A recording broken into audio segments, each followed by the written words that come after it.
Copyright and the public domain. In a world of invention, whether artistic or innovative, the right to protect your contrivance is extremely important for most fabricators. However, there are many talented individuals who believe their creations need no protection and freely share their works with the public in hopes another's ingenuity combined with their works will produce an even better idea, thus leading to progression. Authors, musicians, engineers, and the like all have their right to protect their works if they choose to do so. Some of the most famous literary works and songs of our past have had protection from infringement in some form or another. Beginning with the drafting of the United States Constitution, copyright has been a topic of concern, and the nation's forefathers saw the need for the protection of one's ideas and innovations by including the subject in Article 1, Section 8 of the U.S. Constitution, drafted in 1787. Article writes, "The Congress shall have power to promote the progress of science and useful arts by securing for limited times to authors and inventors the exclusive right to their respective writings and discoveries." Several amendments have been added to the U.S. Constitution since 1787, and with each amendment more protection for the individual who made their idea reality in whatever medium. When dealing with works of literature, a couple of well-known stories have made their way into what is known as the public domain, which allows for the use of others' works for their own use without having to pay royalties or gaining permission, as the work is no longer under protection of copyright laws.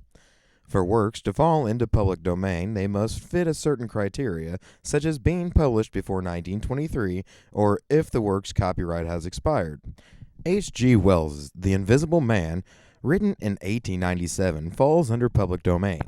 The work appears in the public domain since it was published before 1923, which, according to copyright laws, works registered before January 1st, 1923, copyright protection for 75 years has expired, and these works, registered in 1922 or earlier, entered the public domain on January 1st, 1998.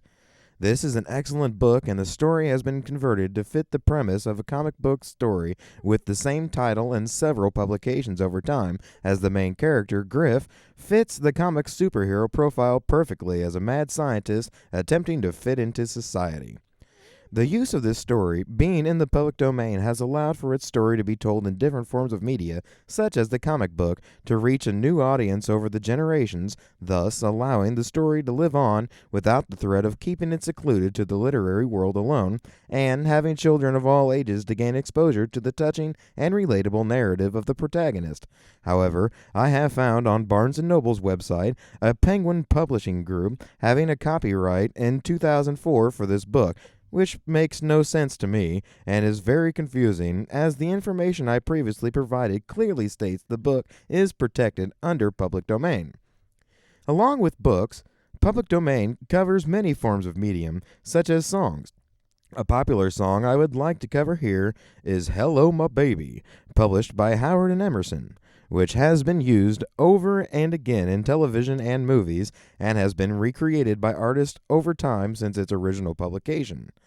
"Hello My Baby," first published in 1899, has been used by Warner Brothers Studios in their 1955 movie One Froggy Evening, with the song being sang by a lovable dancing animated frog named Michigan J. Frog.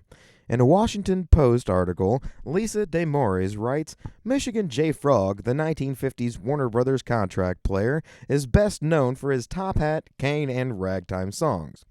When it comes to tracks remaining under the protection of copyright, I find myself thinking of the song "Hurt" by Nine Inch Nails frontman Trent Reznor.